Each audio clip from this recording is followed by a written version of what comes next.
Oh, this is the Tune It Over takeover with the Physio Matters First Steps. We're here. We're going to be here every first Tuesday of the month. My name's Reese, and we've got Amelia. Hey. And Farouk here today. Hello, can you guys hear me? Yep, perfect. Yeah. So what we're going to talk today about is what to expect on your placement and how to prepare the best way for your placement to get started. So please do comment with any questions and we'll respond towards the end of the session. If you've got any comments or questions that you have around your placement, or if you're an educator that you want to make any comments, let us know anything that you do. So this is based on our own experiences or some pocket guides that we have as well, which we'll put resources in the comments at the end also. So to start with, I'm going to ask a few questions of Amelia and Farouk on how they found their placements and what's going on at the moment with COVID as well. As we mentioned on last week's Tune It Over with Jack, my placement was due to start yesterday, but it actually got cancelled due to a COVID outbreak. So I've done all the prep for it, but I haven't actually got on placement yet. So I'm still waiting for that. So to start off with, like, I know, Amelia, you've had a few placements. Farouk, you're working at the moment. Yeah. So Amelia, how have you found your placements going through the COVID pandemic at the moment? Yeah, I've only ever done like assessed placements within the pandemic, so it's difficult in that I don't have like that comparison, but I know that things can change at short notice a lot more. So like with placements being delayed or changed, or, you know, the area changing that you'll be going in and things like that. And you've got to be more careful in terms of your PPE on placement and things like that. There's just a lot more to consider, and there are a lot more worries and things that you're thinking about than normal. But everyone's on the same boat of placement, and the staff are doing as much as they can with the pandemic. So you're just sort of like happy to support and help out and get as much learning from it as you can. What were you? Have you been on a respiratory or MSK? What kind of placements? I've been on an online virtual MSK placement, so we were doing telephone consultations, and then I've also been on a stroke rehab unit. So the stroke rehab unit was operating fairly much as before the pandemic, just with increased levels of PPE and changes in patient levels. And then we did have a ward closure at some point during that, but it was a really positive experience, and I still learned a lot with the team and everything. And then I had on my virtual placement doing telephone consultations. That was really good. I was a bit nervous because like, how am I going to be motivated just, checking in every day, from home and stuff, but I still found it really useful. And I was able to keep in touch with my clinical educator really regularly, and they were really helpful. And I found that it really increased my clinical reasoning skills because you had to know a lot more about the condition and the specific questions that you were asking. So it really helped me develop my subjective assessment skills. So yeah, it was really useful in terms of that. So each placement was different in terms of what I learned from them. Like the stroke rehab one was more about my handling skills and things like that. But yeah, I was just really happy to get out on a placement and learn. Like I was like, oh my gosh, a placement. Yeah. I think when I eventually do get out on placement, I'll be the same, just excited and looking forward to it. So Farouk, I know you're working at the moment. So did you graduate last summer, or did you have any placements during COVID and before? So yeah, I graduated, last summer. But the interesting thing is that my last placement was actually cancelled. It was actually in neuro, which is ironic because I'm currently working in community neuro. So my last placement, which was neuro, inpatient, was cancelled. So I haven't had any placements during the pandemic. I only had to go through the later half of my, finishing my degree in the pandemic. But just based off the placement, so it's good Amelia has the experience of what it's like now currently in placements. However, most of my placements were before the pandemic, and then working in the pandemic now, I can already even see the stark differences between the two styles of working, where you're having, even if you're talking not about just PPE wise, that's a whole topic in itself. Yeah. The things you have to do every time. And it's a process. It takes like 5-6 minutes just to get your stuff on, get it off, and those type of protocols. One of the interesting things about my placements that I had before was so background was, I think I had one in trauma and orthopedics. I had one in cystic fibrosis, which is respiratory. I had gerontology, and I had MSK outpatients. Now, all those ones were completely, different, the style of what we were doing. Back then, obviously, NHS always has the issue of staffing. It always has this is an issue that has always been there for years. Now, during this pandemic, it only brings it out. So as you can imagine, and you guys have had issues now with placements due to multiple staffing, either not enough staff to be able to feel like they can support students as well as also, do their job, which has always been an issue for multiple years now. It's just been really stretched as much as possible now. Or basically, I can always imagine all my placements that I had, there was always the issue. It was always there somewhere.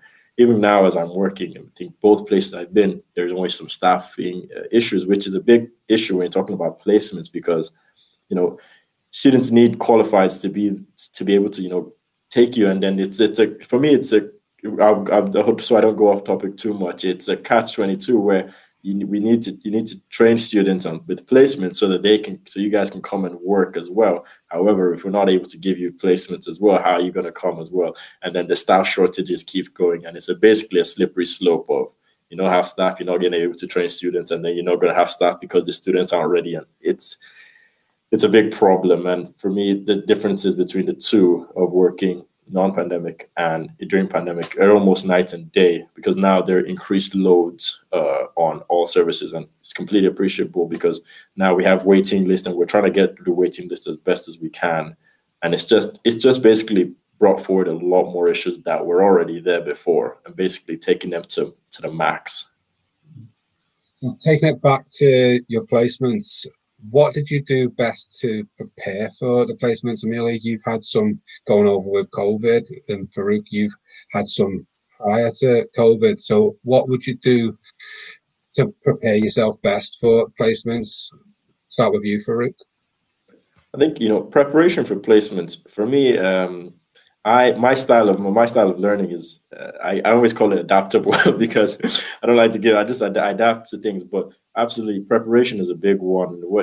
They're the basic common tips that you would always give. That you always try to reach out beforehand. Reach out to your educator, ask those questions so you know what to expect. Because I think for one of my placements that I struggled the most was one that, I'll be honest, I got sent what I sort of looked over. I didn't look over it as well as I could, and when I got there, they were asking me these questions, and I felt ashamed. I was like, oh, I wish I should have looked a lot more into it. And it's asking those type of questions: what type of patients will you be seeing? What type of demographics are you seeing? And another very important one is, what are the referral pathways? Basically, what options do you have in the trust? Because if you talk about, for the actual community, you might be able to refer to speech language. Just having it, obviously, depending on what level of placement, if it's your first or it's your last, the type of question or what they would expect from you it can be vastly different. However, knowing that beforehand, it gives you two things. It allows you to look a lot smarter and get you some extra more points and extra marks in placement, but also just it lets you transition smoothly, because you don't want to get in there and you feel like, oh my God, this is all overwhelming. So having that, previous knowledge of, okay, so these are the type of patients, let me go quickly read up on them and figure out what to do beforehand. Those are kind of very good, important topics. And I can go a lot more, but I'll let Amelia have some, so I don't. Yeah, I love the practical side of preparation. So I like to do a dry run of getting there. So I know how long it takes there, what time I need to get up in the morning. And there's always ridiculous methods for car parking. Sometimes you need to pay with about £10 coins or something, and I don't have coins anymore. So it's just figuring out the car parking situation is also important.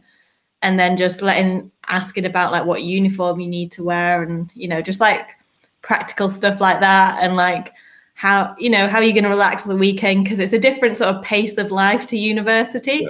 So you just need to think about, what you're going to be able to do when you're on placement. Sometimes I have to be right, I won't be able to do that I'd normally do. And at the weekends, I'm just going to, make sure I'm focusing on relaxing and resting, or, things like that. So just considering that as well. Yeah. One of the things, just to add to what you've both said there, was fantastic points, is I put something on Twitter last week and got some great feedback. I've never done anything on where I was pediatrics I was going for, and I had didn't know where to start. So I put something on Twitter, got some really good feedback and got some good points. And ended up getting one of the recommended readings for the book. So definitely use social media as well as your dry run. Go into, there might be certain nuances that you're not sure about getting to. And as Farouk says, make sure you know the NHS pathway for the trust that you're at as well. That's perfect. So moving forwards now, going for it. Sorry, I just want to quickly add one thing. I think you hit it right with using social media, because a lot of people tend to be afraid. I will be honest, sometimes, as much as I use social media, I use it for my podcast XYZ. Sometimes I don't know what the right word is, scared to post something out there. You're worried you might not get responses, or you're worried you might look dumb, or you're worried about this. And sometimes you just need to get over that. As Reece said, you ask a question. I asked a question not long ago about neuro, and I got some amazing feedback, and those are the resources I'm using. So, just putting yourself out there and asking those questions, and the community can be brutal, physio community, but it also has very good sides of where very helpful, and overall, that's the overarching image. Yeah, and you can tag us at PM First Steps if you want it to reach more people, and we'll happily retweet it for you. So. Yeah, social media can be a mindstorm of overwhelming information, but if you want information out, tag us. We can share it with some relevant people and tag other people into it as well. So what was your big tips, so to speak, if you're on placement? How would you maximize getting the most out of your placement? So Amelia, we'll start with you. So one thing that I found that I didn't realize on my first placement was that you have like this learning agreement. It'll probably be different for different universities, but you have like goal setting of what you're going to achieve. And the idea is to make it so it's an active thing throughout the placement. It's not just something you do at the beginning, but it's something, you check in with your educator, like at the end or the beginning of each week, to be like, are we on track? Are we hitting those things that I need to get from this placement? And also a drive to make sure that you get what you need from that placement. Like, be clear of like, there's so many things you can learn on placement. It's a bit overwhelming at times. So it's just easy to start with, a couple of simple goals and be like, this is what I need to do. This is what I want to learn. If I don't learn, everything, that's okay. But as long as I get these key skills out of it, that's what I want to take away from it. So it's like using that learning agreement. That would be my tip. So being proactive with what you want to learn, get from it. Yeah, because no one else is, that your clinical educators there support you, but at the end of the day, it's up to you to get that learning out of placement. Like, you're going to be an independent practitioner, and you're a clinical educator, and your university will support you, but you'll be the one treating the patients when you are qualified. So it's up to you to be proactive. Yeah. Really? Anything to add for it? Yeah, no, I think I agree with what Amelia said about the proactivity level, and the importance of it is because again, the level of placement and what the goals you expect are always dependent on what placement it is. Because as first placement, that's where you really want to grab that learning, but by your last one, you really want to get to the point where you're more independent. Because sometimes band 5, especially during this time, I think particularly, is where. And I wouldn't say you're getting less support, but it would be a lot more helpful, like when you get a band 5, to be more independent. So they don't require that much support. So it's really important to use that time while you're still learning to get as much information as you can. And the burden of knowing what to ask and what to do is actually upon yourself. You know what I mean? It's up to you. Obviously, your educators want you to learn, but they will only push you to the point where they feel you are comfortable, if you understand what I mean. For example, if they've identified that you may be, and it's realistic, your needs may be a lot more than someone else, but you feel like your needs are a lot more, you want to know that more, you have to then show them and take that proactive initiative in order to gain as much information as you can, or ask the right questions, because to show them also, again, this also helps your marks when you're able to show that you're willing to learn, you want to learn more, and you're not just settling back in a role and just taking it as it is, because that communication is very important. And that's a very big tip, is communicating with your educator, making sure everything is clear, because you don't want to get to your 4th week, 5th week, and you only have one more week left. And then that's when you're expressing, oh yeah, I want to do this, or I wish I could do this.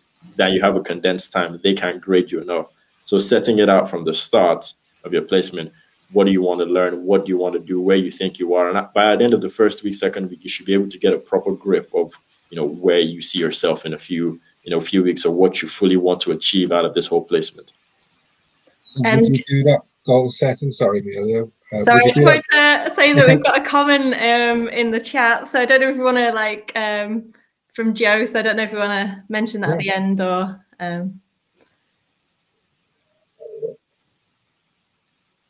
So what I was going to say is, would you do that in the first week that you're in placement, or would you do that before you go to placement? Getting the goal setting, that is.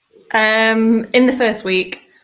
Yeah, there's no need to set goals before you go. Just have like an idea of what you want to get out of it beforehand, like a rough idea. And then when you go, discuss it with your clinical educator, and they will know like what's sort of achievable, and you can within that area, but you can also bring your own experience of what you're hoping for, and then just check in with that regularly. So it's not like you get towards the end of your placement, it's like, oh, did I do any of those things? Yeah. That's what I found helpful, but I didn't learn that until I was on placement. That's what was expected. Yeah. I think after your first placement, or even if that first one, and that's where coming into line of, before having that prep of, you're going into gerontology, knowing what type of patients you'll be seeing, what type of demographic, what are the illnesses. That way, even if you go your first week and you're telling your educator, oh, I heard about this, and then you can figure out which ones are realistic to what we are going to know. Because you can't really set, it's almost impossible to set goals prior to your placement if you don't know exactly what they're doing there, how it. Yeah, that's what Kim has just said in the chat. Oh, is it that what you said? Okay, Kim.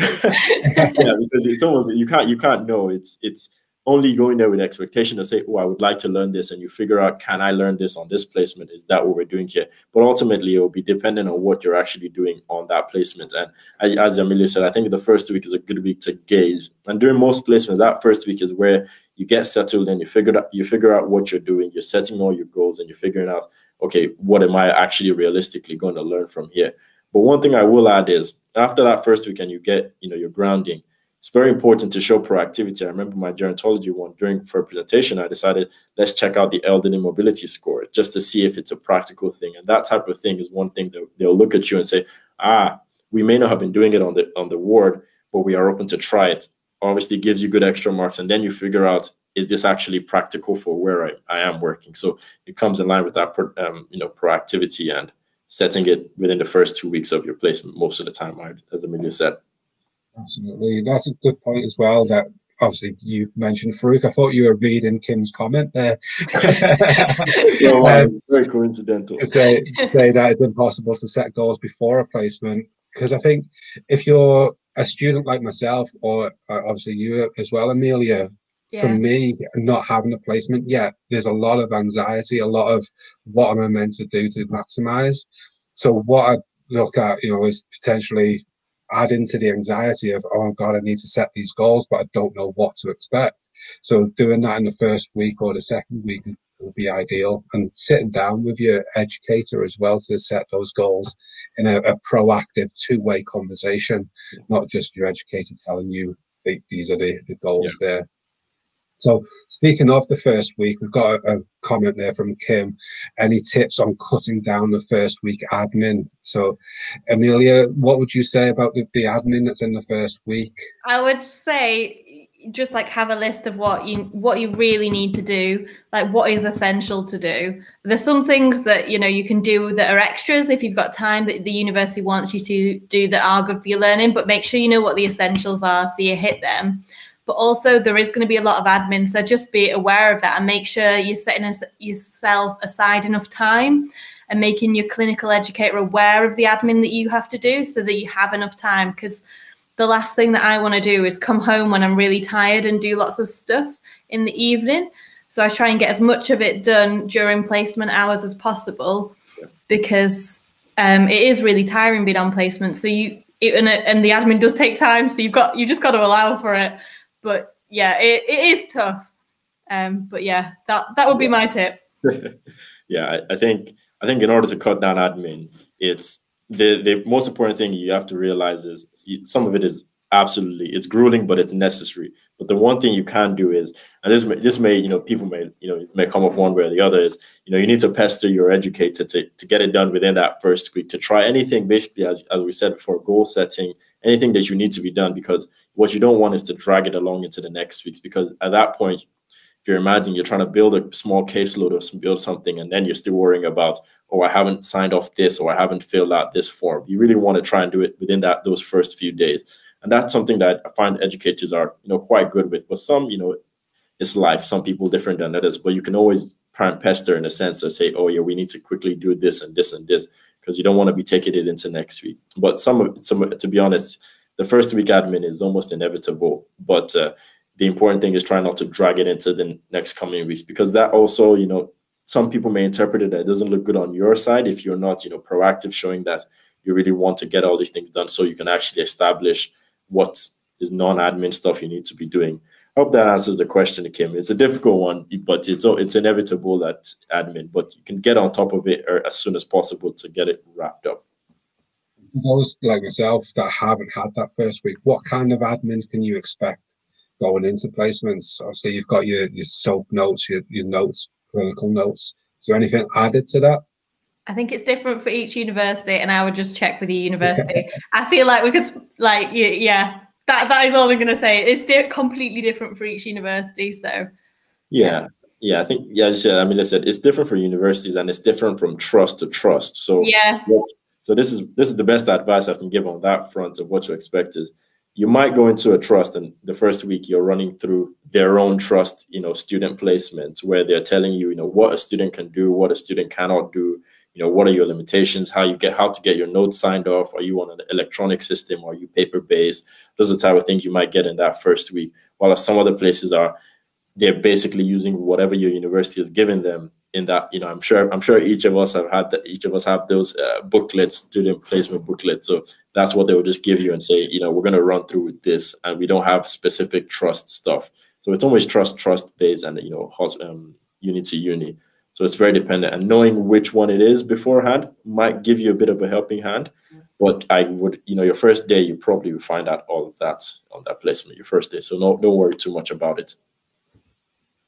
For someone like myself who's either not gone on placement yet, or someone who's just started, because I know my university's literally started yesterday, what kind of advice would you give to someone who's very anxious about starting their placements? What would be the best advice you could give them? Let you go, Amelia, for it. I would just say, you're going to be anxious, just sort of accept it. Everyone feels that way before placement, and you're not alone in feeling like that.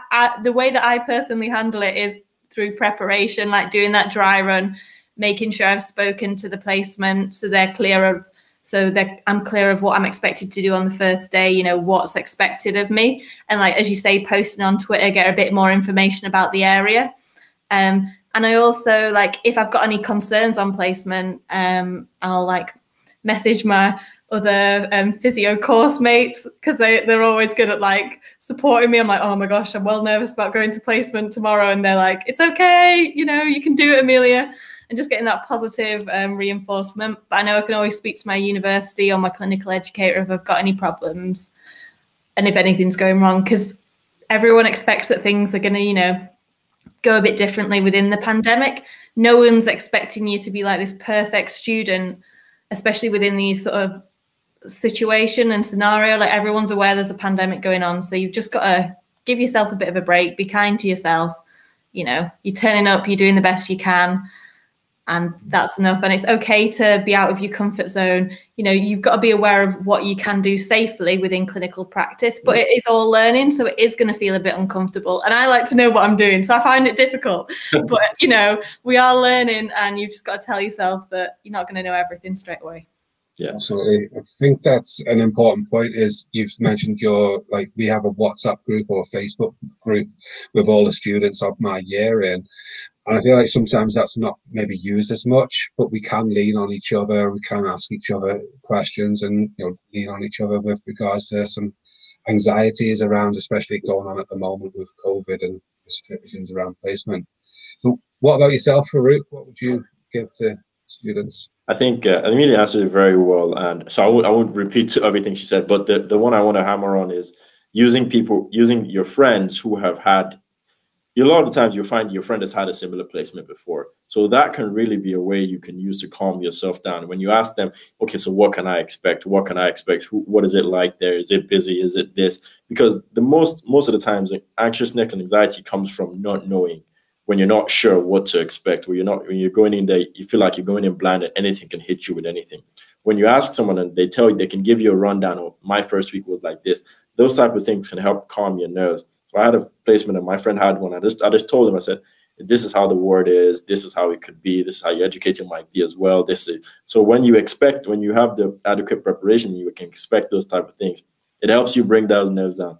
And as I said, everyone works a bit differently, where you have someone like me who I don't get too anxious very often, because it's not a brag or anything. I just I have my mechanism which don't allow me, like Phil says, people don't allow me to panic too much. I don't like to panic at all. But I can understand. I used to have that sometimes where I would be a bit anxious, and it's completely natural. But with preparation beforehand, it can really help drop those things, drop your nerves down to the floor if you even choose to. Yeah, absolutely. Doing a dry run, as we talked about before, doing the prep really does reduce that anxiety that I've found. So you can't control everything going into a placement, but you can control the travel time and things like that by preparing in advance. Is there any, apart from those aspects, is there anything that we should really know going into placements, research going into placements? Like, I know Amelia mentioned about red flags in a previous conversation and soap notes and stuff. So is there anything really that we should brush up on going into a placement to treat patients? Start with you, Amelia. I think they don't expect you to know everything going on to placement. So I just asked them what the specific placement would find the most useful. I know that I found, not that I've done this, but soap notes are really important because I wasn't sure how to write them, but just brushing up on how to write soap notes would be useful. Yeah, and I don't know, knowing different stats or having a notebook just so that if there are things that you don't know on placement, you can just write it down and then make sure you have a bit of time to read up on it as you go, because you learn as you go. Yeah, that's one that comes up, is having a small notebook with you in your pocket, make notes as you're going along. Absolutely. Yeah. What about yourself, Farouk? Yeah, I think the big ones for me that you should know is red flags, because the honestly, one of the easiest ways to, and easiest or hardest, however you take it, ways to fail a placement or to be very flustered is when you do something unsafe. Now, safety, I mean, everyone knows that safety is always a priority of either student or anywhere. So red flags are always a good one to know. If there's nothing else you take going in, it's at least red flags. And I think I really said it, soap notes, just knowing. But that's where it comes to different people, because different people write soap notes different, and you have to acknowledge that. And obviously, by nature, your educator is going to start dragging you towards their style. And then when you have another educator, their style, and another educator, and before you finally figure out how are you going to write your notes with your own choice. Even till now, I'll write my notes a bit different from the next physio beside me. But the most important thing is that you're getting what you're supposed to be asking, and the important stuff are being written down there. Red flag questions are being crossed out. Safety concerns are being addressed. Those are the bare minimum I would always say for any placement, is safety and red flags that you need to know. I think Kim asked a quick question about IT systems. I'm just going to address that. IT systems are a nightmare in almost every place I've been. And that first week, getting patient notes is always it varies trust to trust. And in some places you have paper, some places you have IT. And some places don't even give students access to the IT system. I've been in placements where they say, oh yeah, you don't get it, and you just have to use your educator's own. So it's just a difficulty that's almost inevitable. But some places are, a lot more smoother towards students. So you might not even have those issues with IT because you might be set up the first day you get there. So it's just different for everyone. Absolutely. I know we're coming towards the end of the show now, so don't know if we could quickly circle back to Joe's question. Absolutely. I was going to say, obviously, the best thing to do is follow us on social media, PM First Steps, obviously Jack as well. So Joe mentioned any hashtags or anything that people could know that I know for myself, I just put stuff out there and tag people I know who are going to be respectful and worth getting their feedback from. So the likes of Jack Chew, Farouk, James, Armstrong, who's part of Physio Matters and First Steps as well. What about you guys? Any tips for posting on social media, Farouk? If you want to make sure it's obvious that you're a student, I'd just or what your position is, I'd just post it in that individual tweet. But if it says on your profile, then if people are interested, they can know. But I think you just got to ask those questions. Just have faith in yourself. Yeah, the physio space is generally quite positive. So yeah.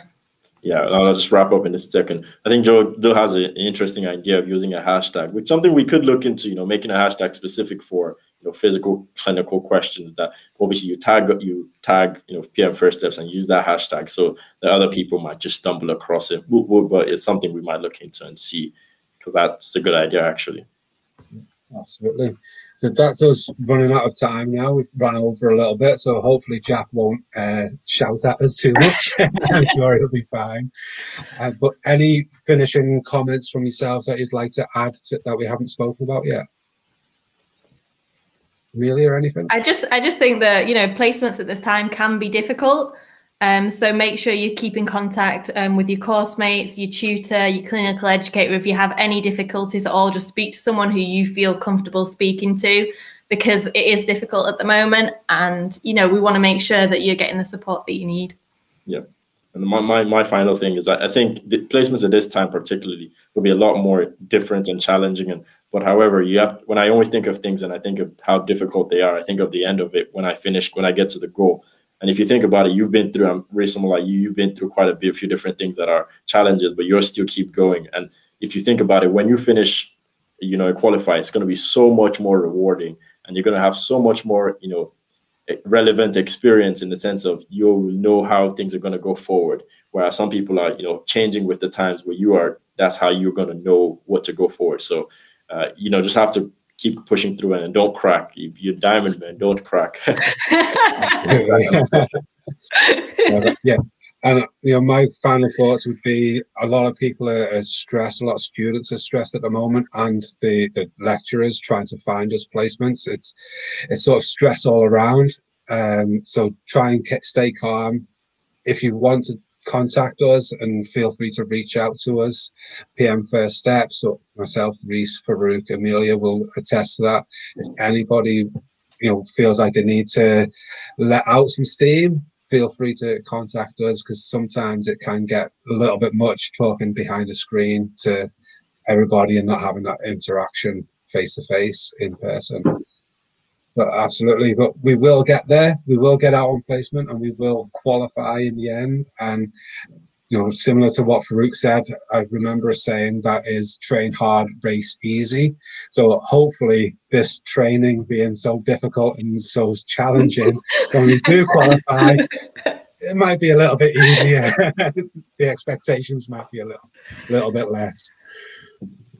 Thank you for coming. Thank you for joining us. And thank you, Farouk, for taking time out of your day to join me and Amelia today. Anytime. Thank you.